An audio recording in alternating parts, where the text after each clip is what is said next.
Salut à tous, très content de vous retrouver dans enfin un texte qui est plus sérieux que les bêtises précédentes.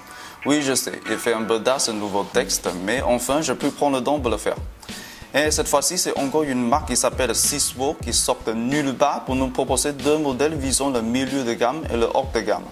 Dans leur série, on a d'abord le Cisco i7 qui est apparemment un clone du Meizu MX4 et le Cisco Monster R8 qui semble original au niveau du design. Je connais peu l'origine de cette marque, mais son début dans le marché semble assez prometteur, surtout avec le R8 que j'ai pu utiliser pour plus de 3 semaines. Donc cette vidéo est faite au fur et à mesure de mon usage du téléphone. Et d'abord, on va s'attaquer sur le packaging, bien sûr.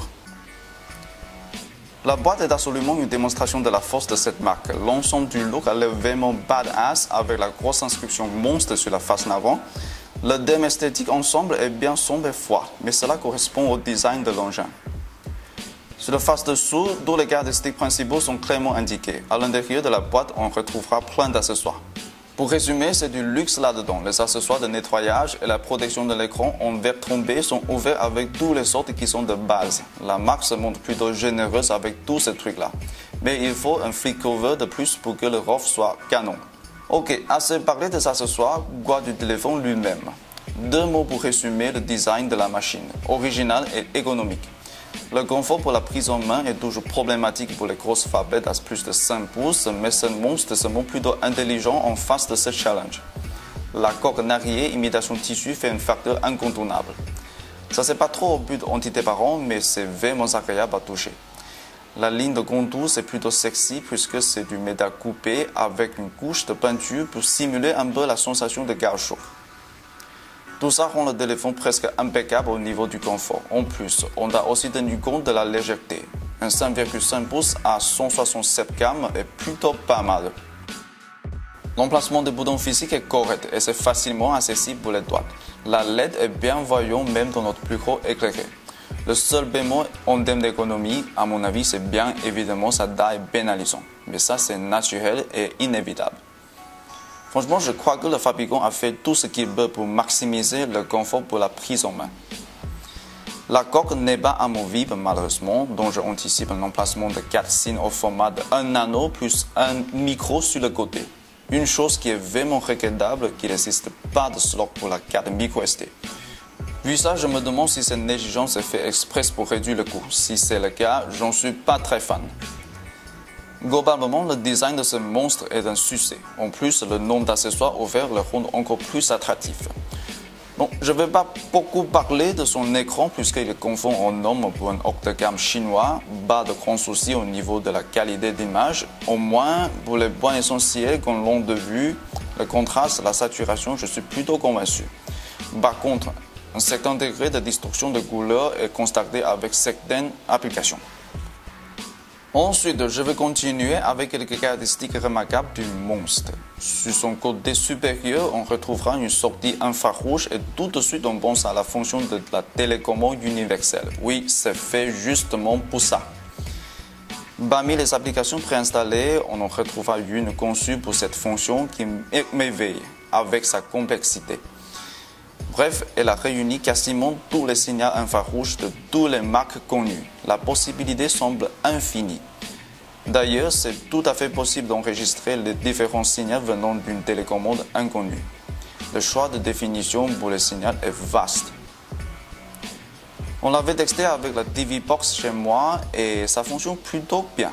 Par contre, il faut être patient avec l'enregistrement, sinon cette fonction ne marcherait pas très bien. Un autre argument de vente de ce téléphone est sans doute la présence de la MFC et le on-off en même temps. La signification est considérable parce que ça vous facilite le partage de données d'un bas avec le terminaux de grands fabricants internationaux et d'autres avec les terminaux chinois. Bref, c'est deux univers dans un seul portable. C'est une sacrée idée pour aider l'influence de l'engin, je trouve. Je continue avec d'autres caractéristiques moins importantes mais pas moins remarquables. Au menu, on a le contrôle par geste, le Smart Wake et l'OTA, tout ce qu'on peut trouver sur les smartphones chinois aujourd'hui. Dans les paramètres, il existe une section qui vous permet de configurer le comportement de la fonction téléphonie. Certaines options sont bien pratiques, telles que le transfert d'appel et le blacklistage du numéro. À en juger par l'existence de cette section, on pourrait très bien dire que le téléphone vise exactement une clientèle occidentale. Donc jusqu'à maintenant, j'ai pas mal loué ce monstre et il faut que je mette quelques points négatifs pour tenir ce texte en équilibre. Franchement, ils sont plutôt minuscules. Si je dois être difficile vis-à-vis du fabricant, je prononcerai que les icônes sur les pages d'accueil sont un peu mal proportionnées. Ils n'arrivent pas à profiter à 100% de l'espace. Et parlons du son, je n'ai pas forcément les oreilles les plus pointues sur YouTube, mais la qualité sur le AirUd est moins bonne que j'imagine. Mais bon, c'est pas si mauvais ce qu'on montrait ici sur cette vidéo, mais c'est un peu trop étouffé à mon goût, surtout pour la musique du rock.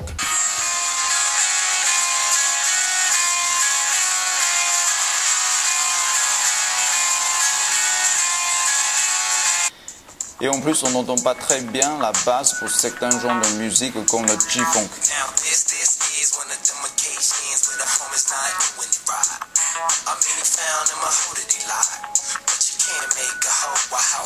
Et pour la musique classique, ça va.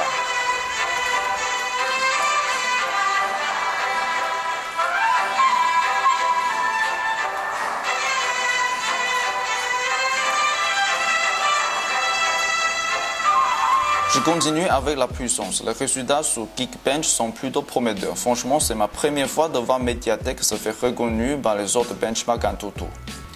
La performance en graphique 3D est au rendez-vous.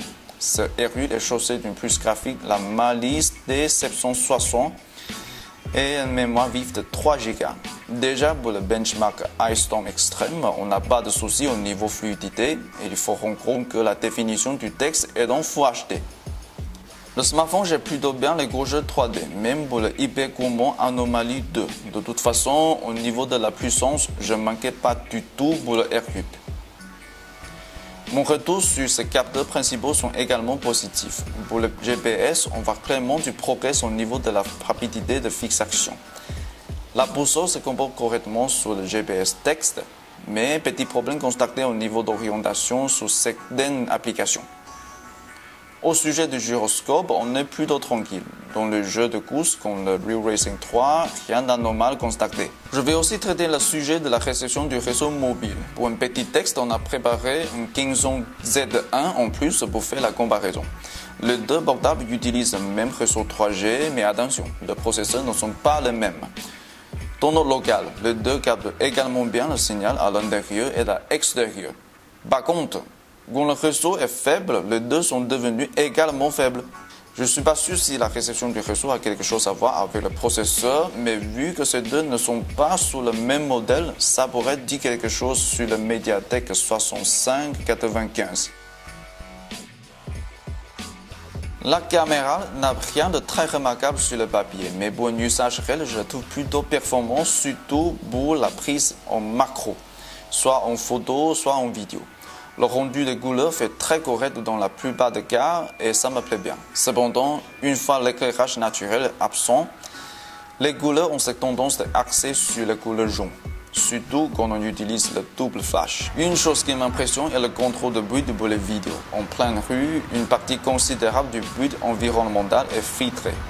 Ça, c'est en gros un point qui confirme le positionnement du produit pour le marché occidental. Apparemment, le fabricant est bien conscient de l'usage d'enregistrement vidéo pour Internet parmi ses clients ciblés. Bon, on arrive sur l'autonomie et je crois que le sujet est crucial pour le succès de ce portable. Pour résumer, la batterie m'a pas laissé une mauvaise impression. Pour mon usage personnel, il est tout à fait capable de tenir pour plus de 2 jours sans être chargé. Par contre, je tiens à préciser que je fais rarement des appels vu les applications de messagerie instantanée et beaucoup plus pratiques. Au sujet de la gestion de la chaleur, il est plutôt rassurant pour ma propre utilisation. L'échauffement causé par les dash lourdes est inévitable vu l'ensemble des specs et le design de ce monstre. Mais c'est tout à fait gérable. Bon, c'est plutôt pas mal qu'une batterie à 3500 mAh se montre plutôt compétent en autonomie et en stabilité. Et voilà, c'est mon petit rapport perso sur le 6V Monster AirUd. D'un point de vue généraliste, le smartphone mérite bien sa définition d'un haut de gamme grâce à son design bien conçu et sa qualité. En même temps, il faut avouer que certains défauts pourraient refroidir l'enthousiasme de chez beaucoup. Parmi eux, le manque de support pour la carte microSD et l'absence de flick-over sont indéniables. Mais en tout cas, pour une marque inconnue qui veut bien jouer son premier lancement, ce monstre est bien la manifestation de ce volonté. Merci d'avoir regardé mon premier texte après le Nouvel An chinois 2015. Si vous trouvez les infos assez utiles pour la référence, n'hésitez pas à faire tourner cette vidéo dans votre siècle. À la prochaine fois. Adios!